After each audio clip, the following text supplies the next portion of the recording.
So last time ನಾವು discuss ಮಾಡಿದಾಗ ಕೆಮ್ಮಿನ ಬಗ್ಗೆ ಚರ್ಚೆ ಮಾಡಿದ್ವಿ. ಎಷ್ಟೊಂದು ಥರ ಕೆಮ್ಮುಗಳು ನಮ್ಮ ದಿನನಿತ್ಯದಲ್ಲಿ ನಾವು ನೋಡ್ತಾ ಇರ್ತೀವಿ. ಎಲ್ಲ ಕೆಮ್ಮುಗಳು ಒಂದೇ ಥರ ಇರುವುದಿಲ್ಲ. ಇದರ ಬಗ್ಗೆ ನಾನು ಡೀಟೇಲಾಗಿ ಮಾಹಿತಿ ಲಾಸ್ಟ್ ಟೈಮ್ ಕೊಟ್ಟಿದ್ದೆ. ನಮಸ್ತೆ, ವಿಜಯ್ ಕರ್ನಾಟಕದ ಎಲ್ಲ ವೀಕ್ಷಕರಿಗೂ ಸ್ವಾಗತ. ನಾನು ಡಾಕ್ಟರ್ ಗಣೇಶ್ ಪ್ರತಾಪ್, ಶ್ವಾಸಕೋಶ ತಜ್ಞ. ಈ ಕೆಮ್ಮುಗಳಲ್ಲಿ ತುಂಬ ವಿಧ. ಕೆಲವೊಂದು ಕೆಮ್ಮುಗಳು ಬೆಳಗ್ಗಿನ ಜಾವದಲ್ಲಿ ತುಂಬ ಜಾಸ್ತಿ ಆಗಿರುತ್ತೆ. ಕೆಲವೊಂದು ಕೆಮ್ಮುಗಳು ಓವರ್ ದ ಡೇ ಜಾಸ್ತಿ ಆಗ್ತಾ ಹೋಗುತ್ತೆ. ಈ ಅಸ್ತಮಾ ರಿಲೇಟೆಡ್ ಕೆಮ್ಮುಗಳು ಯೂಶಲಿ ಅರ್ಲಿ ಮಾರ್ನಿಂಗಲ್ಲಿ ಕೋಲ್ಡ್ ಕ್ಲೈಮೇಟ್ ಜಾಸ್ತಿ ಆದಾಗ ಜಾಸ್ತಿ ಆಗುತ್ತೆ, ಅಥವಾ ನಾವು ಮೊಸರು ಮಜ್ಜಿಗೆ ಇಂಥವೇನಾದರೂ ತಿಂದ ಕೋಲ್ಡ್ ಐಟಮ್ಸ್ ತಿಂದಾಗ ಜಾಸ್ತಿ ಆಗುತ್ತೆ.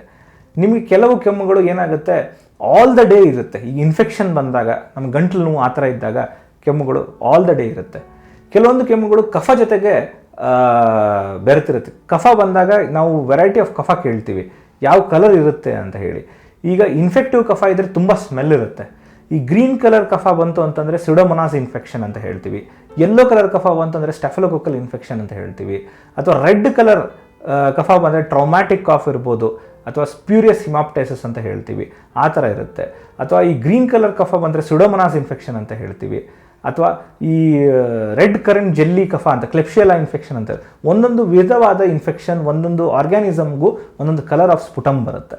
ಸೊ ಈ ಮಾಹಿತಿಯನ್ನು ನಾವೆಲ್ಲರೂ ತಿಳ್ಕೊಂಡಿರಬೇಕು. ನಿಮ್ಗೆ ಯಾವುದಾದ್ರು ವೆರೈಟಿ ಆಫ್ ಕಲರ್ದು ಕಫ ಬಂದಾಗ ಕೂಡಲೇ ನೀವು ಕಫ ಪರೀಕ್ಷೆಯನ್ನು ಮಾಡಿಸ್ಕೋಬೇಕು. ಆ ಕಫ ಕಲ್ಚರ್ ಅಂತ ಮಾಡ್ತೀವಿ, ಅದನ್ನು ಆರ್ಗ್ಯಾನಿಸಮ್ನ ಬೆಳೆಸ್ತೀವಿ ಲ್ಯಾಬಲ್ಲಿ. ಅದಕ್ಕೆ 10 ಥರ ಆ್ಯಂಟಿಬಯೋಟಿಕ್ ಹಾಕ್ತೀವಿ. ಆ ಯಾವ ಆ್ಯಂಟಿಬಯೋಟಿಕ್ ಅದು ಸಾಯಿತೋ ಆ ಆ್ಯಂಟಿಬಯೋಟಿಕ್ ಮಾತ್ರ ನಿಮಗೆ ಕೊಟ್ಟಾಗ ಮಾತ್ರ ನಿಮಗಿರುವಂತಹ ಇನ್ಫೆಕ್ಟಿವ್ ಕಫ ಅಥವಾ ಕೆಮ್ಮು ಕಡಿಮೆ ಆಗೋ ಚಾನ್ಸಸ್ ಇರುತ್ತೆ. ಇದು ಇನ್ಫೆಕ್ಷನ್ ಇಂದ ಆಗುವ ಕೆಮ್ಮುಗಳಾದರೆ, ಇನ್ನೊಂದು ವೆರೈಟಿ ಕೆಮ್ಮುಗಳು ಬಂದುಬಿಟ್ಟು ಅಲರ್ಜಿಯಿಂದ ಆಗುತ್ತೆ ಅಥವಾ ಸ್ಮೋಕಿಂಗಿಂದ ಆಗುತ್ತೆ. ಇದು ನಮ್ಮ ಏರ್ವೇ ಏನಿರುತ್ತೆ ಅದರಲ್ಲಿ ಡ್ಯಾಮೇಜ್ ಆಗಿದ್ದರಿಂದ, ಅದರಲ್ಲಿ ನಂಜಾಗೋದ್ರಿಂದ ನಮಗೆ ಕಫ ಜಾಸ್ತಿ ಆಗುತ್ತೆ ಅಥವಾ ನಮಗೆ ವೀಸಿಂಗ್ ಪ್ರಾಬ್ಲಮ್ ಬರುತ್ತೆ. ಈ ಥರದ ಕೆಮ್ಮುಗಳಿಗೆ ನಾವು ಇನ್ಹೇಲರನ್ನು ಯೂಸ್ ಮಾಡೋದ್ರಿಂದ ನಮ್ಗೆ ಈ ಕೆಮ್ಮುಗಳು ಕಡಿಮೆ ಆಗುತ್ತೆ. ಸೊ ನಾನು ಆವಾಗಲೇ ಹೇಳ್ದಂಗೆ ಇನ್ಹೇಲರ್ ಯೂಸ್ ಮಾಡೋದ್ರಿಂದ ಯಾವುದೇ ನಿಮಗೆ ಸೈಡ್ ಎಫೆಕ್ಟ್ ಇರೋದಿಲ್ಲ, ಅದು ಹ್ಯಾಬಿಟ್ ಆಗೋದಿಲ್ಲ. ಅದು ಯೂಸ್ ಮಾಡೋದ್ರಿಂದ ನಿಮಗೆ ತುಂಬ ಕಡಿಮೆ ಪ್ರಮಾಣದ ಮೆಡಿಸಿನ್ ನಿಮ್ಮ ಎದೆ ಭಾಗಕ್ಕೆ ಹೋಗೋದ್ರಿಂದ, ಎಲ್ಲಿ ಬೇಕೋ ಅಲ್ಲಷ್ಟೇ ಟಾರ್ಗೆಟೆಡ್ ಮೆಡಿಸಿನ್ ಹೋಗೋದ್ರಿಂದ ಇದು ತುಂಬ ಅನುಕೂಲವಾಗಿರುತ್ತೆ. ಇದಲ್ಲದೆ ಈಗ ಅಕಸ್ಮಾತಾಗಿ ಡ್ಯಾಮೇಜ್ ಏನಾದರೂ ಆಗಿದೆ, ಲಂಗ್ಸಲ್ಲಿ ನೀರು ತುಂಬಿಕೊಂಡಿದ್ರೆ ಆ ನೀರನ್ನು ತೆಗೆದ್ರಿಂದ ನಿಮಗೆ ಕೆಮ್ಮು ಕಡಿಮೆ ಆಗುತ್ತೆ. ಅಥವಾ ಇಂಟರ್ಸ್ಟಿಷಿಯಲ್ ಲಂಗ್ ಡಿಸೀಸ್ ಅಂತ ಇರುತ್ತೆ. ನಿಮ್ಮ ಲಂಗ್ಸಿಗೂ ಮತ್ತು ಬ್ಲಡ್ ವೆಸಲ್ಸಿಗೂ ಫಿಲ್ಟರ್ ಇರುತ್ತೆ. ಆ ಫಿಲ್ಟರ್ ಏನಾದರೂ ಹಾಳಾಗಿದ್ದರೆ ನಿಮಗೆ ಪ್ರಾಬ್ಲಮ್ ಆಗುತ್ತೆ. ಆವಾಗ ಆ್ಯಂಟಿಫೈಬ್ರಾಟಿಕ್ ಡ್ರಗ್ಸ್ ಅಂತ ಬರುತ್ತೆ, ಅದನ್ನು ತೊಗೋಬೇಕು. ಸೊ ಓವರಾಲಾಗಿ ನಾನು ಏನು ಹೇಳೋಕ್ಕೆ ಇಷ್ಟಪಡ್ತೀನಿ ಅಂತಂದರೆ, ಎಲ್ಲ ಕೆಮ್ಮು ಸೇಮ್ ಇರೋದಿಲ್ಲ. 1000 ಥರ ಕೆಮ್ಮಿದೆ. ನಿಮಗೆ ಯಾವ ವಿಧವಾದ ಕೆಮ್ಮಿದೆ ಅಂತ ಹೇಳಿ ಅದನ್ನು ಡಯಾಗ್ನೋಸ್ ಮಾಡಿ ಅದಕ್ಕೆ ಅದಕ್ಕೆ ಅನುಗುಣವಾಗುವಂತಹ ಮೆಡಿಸಿನನ್ನು ನಿಮಗೆ ಕೊಟ್ಟಾಗ ನಿಮ್ಮ ಕೆಮ್ಮು ಹತೋಟಿಗೆ ಬರುತ್ತೆ. ಅದು ಮಾಡಿಲ್ಲ ಅಂತಂದರೆ ಸುಮ್ಮನೆ ಹತೋಟಿಗೆ ಬರಲ್ಲ. ಇರುವಂತಹ ಕಾಯಿಲೆ ಇನ್ನೂ ಒಳಗಡೆ ಡೆಪ್ತಲ್ಲಿ ಹೋಗ್ಬಿಟ್ಟು ಇನ್ನೂ ಪ್ರಾಬ್ಲಮ್ ಜಾಸ್ತಿ ಮಾಡುತ್ತೆ. ಅಥವಾ ಅದು ಥಿಂಗ್ಸ್ ಬಿಕಮ್ಸ್ ಕಾಂಪ್ಲಿಕೇಟೆಡ್ ಅಂತ ಹೇಳ್ತೀವಿ. ಅವು ಇರುವ ರೋಗ ಎಲ್ಲ ಕಡೆ ಹರಡಿ ಇನ್ನೂ ಜಾಸ್ತಿ ಆಗೋ ಚಾನ್ಸಸ್ ಇರುತ್ತೆ. ಸೊ ನನಗೆ ಯಾರು ಸಿಕ್ಕಾಗ ಏನು ಕೇಳ್ತಾರೆ, ಕೆಮ್ಮು ಬಂದಾಗ ಬರೀ ನಾವು ಕೆಮ್ಮಿನ ಸಿರಪ್ ತೊಗೊಂಡ್ರೆ ಕಡಿಮೆ ಆಗುತ್ತಾ ಅಂತ ಹೇಳ್ತಾರೆ.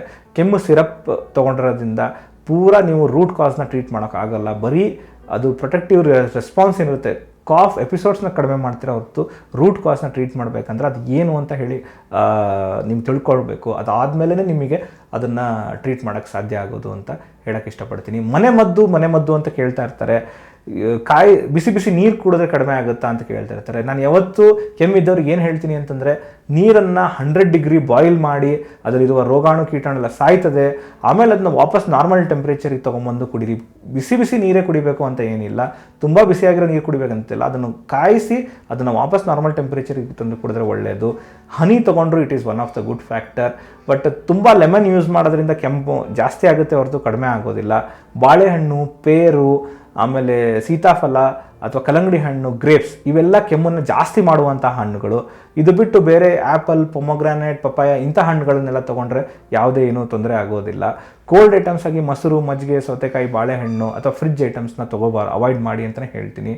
ಆಮೇಲೆ ಲೈಫ್ ಸ್ಟೈಲ್ ಮ್ಯಾನೇಜ್ಮೆಂಟಲ್ಲಿ ಡೀಪ್ ಬ್ರೀತಿಂಗ್ ಎಕ್ಸಸೈಸಸ್ ಅಥವಾ ಈ ಪ್ರಾಣಾಯಾಮ ಇದನ್ನೆಲ್ಲ ಮಾಡೋದ್ರಿಂದ ನಿಮ್ಮ ಕೆಮ್ಮಿಗೆ ಸ್ವಲ್ಪ ಹೆಲ್ಪ್ಫುಲ್ ಆಗುತ್ತೆ ಅಂತ ಹೇಳ್ತೀವಿ. But any of the time ಕೆಮ್ಮು ಬಂದಾಗ ನೀವು ಇದಕ್ಕಂತೆ ಎಕ್ಸ್ಪರ್ಟ್ ಇರುವಂಥ ಪಲ್ಮನಾಲಜಿಸ್ಟ್ ಹತ್ರ ಹೋಗಿ ಟ್ರೀಟ್ಮೆಂಟ್ ತೊಗೊಂಡಾಗ ನಿಮಗೆ ಕರೆಕ್ಟಾಗಿ ಗೊತ್ತಾಗುತ್ತೆ ಯಾವ ಇಡೀ ಲಂಗ್ ಸಿಸ್ಟಮ್, ಇಡೀ ರೆಸ್ಪಿರೇಟರಿ ಸಿಸ್ಟಮಲ್ಲಿ ಎಲ್ಲಿ ಪ್ರಾಬ್ಲಮ್ ಇದೆ ಅಂತ ಗೊತ್ತಾಗುತ್ತೆ.